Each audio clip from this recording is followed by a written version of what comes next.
वो घर में जाके छापा मारता है और पूछता है कि आपका बेटा क्या करता है, कहाँ पे पढ़ता है, कैसे करके पढ़ता है, पैसा कहाँ आता है और आपके घर में कौन कौन है बोल के सारा इंक्वायरी कर रहा है। बिना कोई नोटिस देके मेरा घर जाना, ये सीधा सीधा हम जैसे जो स्टूडेंट है उसको पुलिस और ये देश का जो सरकार है वो धमका रहा है, सीधा सीधा बोल सकते। अभी ये जो सरकार का जो नीति है कि जो भी लोग अपना जो अधिकार का बात कर रहा है उनको एंटी नेशनल नक्सलाइट घोषित करके मार देना, इनका सरकार का एक रवैया रहा है और बहुत ही पहले से। स्मृति ईरानी पार्लियामेंट में दिखाता है कि वो हमारा पर्चा लेके और हमारे खिलाफ दुष्प्रचार करता है। हमारे साथ जवाहरलाल नेहरू यूनिवर्सिटी के छात्र हैं जितेंद्र सुन्ना, ये बापसा से भी है और ये जब जेएनयू प्रोटेस्ट कर रहा था उस टाइम पे जिस तरह से बैरिकेड पर छात्रों को फेंका जा रहा था, पुलिस और सीआरपीएफ जिस तरह से उन्हें गिरफ्तार करे थे उस समय ये वहाँ पे मौजूद भी थे। अभी खबर आई है कि इनके घर पर पुलिस आई है। जितेंद्र, क्या देखिए, अभी मैं यहाँ पे प्रोटेस्ट कर रहा था और जिस प्रकार मेरे घर से फोन आया, मेरा भैया मेरा भांजी घर से फोन करते हैं और घर में ज़्यादा लोग नहीं, मेरा दीदी है, मेरा पापा है और उनका परिवार है, और वो घर में जाके छापा मारता है और पूछता है कि आपका बेटा क्या करता है, कहाँ पे पढ़ता है, कैसे करके पढ़ता है, पैसा कहाँ आता है और आपके घर में कौन कौन है बोल के सारा इंक्वायरी कर रहा है। तो ये एक्चुअली मुझे, जैसा मैं ये मूवमेंट में हम लोग एक्टिवली पार्टिसिपेट किए हैं, तो अभी ये जो सरकार का जो नीति है कि जो भी लोग अपना जो अधिकार का बात कर रहा है उनको एंटी नेशनल नक्सलाइट घोषित करके मार देना, इनका सरकार का एक रवैया रहा है और बहुत ही पहले से। और जिस प्रकार से आर्बिट्ररीली बिना कोई नोटिस देके मेरा घर जाना, ये सीधा सीधा हम जैसे जो स्टूडेंट है उसको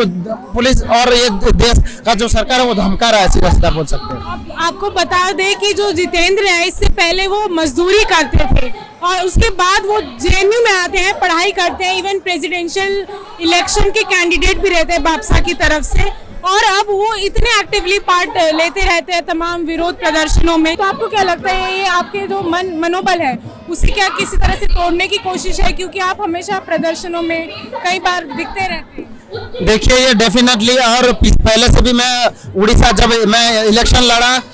उड़ीसा के हर गांव में हमारा जो मैसेज गया है, जो हमारा जो विचारधारा वो गया है, और मैं उसके बाद इलेक्शन के बाद मैं गांव गया तो हर एरिया में मिला हूं लोगों से और प्रोटेस्ट मीटिंग में भी शामिल हुआ, लोगों ने ऑर्गेनाइज किया बड़ा बड़ा प्रोग्राम, और इसके वजह से एक्चुअली जो पुलिस है वो ट्रैकिंग भी कर रहा है। और अभी जैसा ये अभी जो मुद्दा है कि हम लोग एक्टिवली जो ये जो सरकार का जो मनोवादी जो रवैया है और मनोवादी जो नीति है उसके खिलाफ हम लोग बार बार बोल रहे हैं, तो सीधा सीधा हमको ये मानसिक बल पे, मानसिक तौर पे भी हमको डराना चाहता है और हमारे घर में जाके एक प्रेशर बिल्डअप करना चाहता है कि हमारा जो एक्टिविज्म है उसको खत्म करना चाहता है। पुलिस ने किस तरह से क्या बातचीत की, कुछ घर वालों ने आपको बताया? हाँ, अभी मेरा भांजी से बात हुआ है तो वो बोल रही थी, पुलिस आपका नंबर पूछ रहा था, वो पूछ रहे थे कि पैसा कहाँ आता है। जैसा कि आपने बोला कि मेरा जो फैमिली का बैकग्राउंड है वो कोई बड़ा फैमिली नहीं है, वो घर से पैसा भी नहीं लेता हूँ और मैं इधर से ही मैनेज करके पढ़ता हूँ। तो मेरा भांजी बोल रहे थे वो घर पे गए कि कैसे पढ़ता है, क्या कर रहा है, कहाँ से पैसा आता है, तो ऐसा इंटरोगेट जो है वो पुलिस ने किया है। तो ये सीधा, मेरे घर वाले को इतना पढ़े लिखे नहीं है तो ये सीधा सीधा जाके डरा रहा है, तो ये पुलिस को भी सही से जवाब मिलने का जरूरत है कि ऐसा भी कि वो किसी के घर में जाके उनको परेशान नहीं कर सकता है। और ये मुझे भी एक्चुअली एक डराने का, एक प्रेशर बिल्डअप करने का एक तरीका है। ये हमेशा रवैया रहता है जो सत्ता में रहते हैं कि अगर कोई थोड़ी बहुत सवाल उठा देता है उनके घरों पे वो पहुंच जाते हैं, पुलिस के थ्रू किसी तरह से प्रेशर बनाया जाता है। और जितेंद्र, जो आपका जिस तरह से लाइन रहती है, आप बापसा से जुड़े हैं, तमाम सबऑर्डिनेट कल्चर्स की बात की जाती है, जब संसद में हमारे जो मंत्री हैं स्मृति ईरानी से लेकर दूसरे लोग, वो किसी तरह से जो सबऑर्डिनेट डिबेट्स हैं उन्हीं के पर्चे दिखा करके एक तरह से बोलते हैं कि देखिए किस तरह से एंटी नेशनल लोग हैं। तो क्या जो उनकी जो सोच के हिसाब से जो छात्र काम नहीं करते या जो एक दो सवाल उठा देते हैं उन्हें इस तरह से वो डराने धमकाने की एक तरह से? देखिए, अभी जिस प्रकार से ये जो बीजेपी सरकार का जो नीति आ रहा है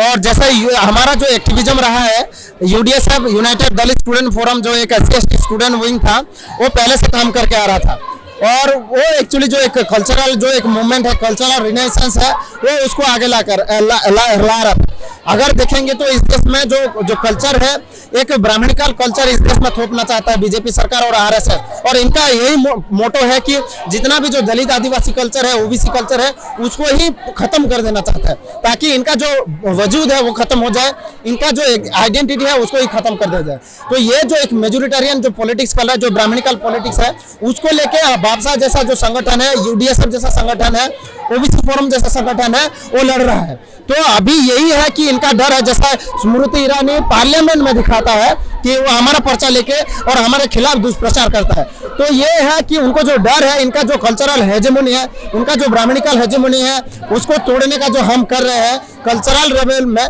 क्योंकि कल्चरल इन लोगों ने हमारे लोगों को मानसिक गुलाम कर दिया है, तो उस गुलामी को तोड़ने का बात कर रहे हैं, वही डर है इनको। अच्छा, एक बात होती है ब्रह्मानिज्म की, जो ब्रह्मानिकल वो उसकी बात होती है, एक तरफ होता है स्मैश ब्रह्मानिकल पेट्रियार्की, ये शब्द भी बहुत मशहूर हुआ है। तो जिस तरह से आप जेएनयू के छात्र हैं, वहाँ पे बहुत ज़्यादा रिप्रेजेंटेशन महिलाओं का भी रहता है, तमाम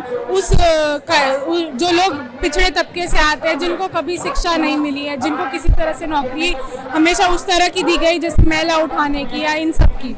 तो ये जो फीस वृद्धि है वो एक तरह से ब्रह्मानिकल पेट्रियार्की के तौर पे भी देखा जाता है, क्योंकि ये बहुत सारे छात्रों को जो उस तबके से आते हैं और महिलाओं को खासकर उन्हें यूनिवर्सिटी से बाहर धकेल देते हैं। बिल्कुल, जो ब्राह्मणिकल पेट्रियार्की की बात है, ये एक्चुअली ये जब 2014 में ये जो मामी डाला, जो अभी का जो वाइस चांसलर है, जो बीजेपी सरकार ने अपॉइंट किया है, वो पहले से ही ये नीति लागू कर दिया। पहले हमारा जो बाबसा से हमारा ये डिमांड था कि जो SC ST OBC और माइनॉरिटी महिलाएं हैं और ट्रांस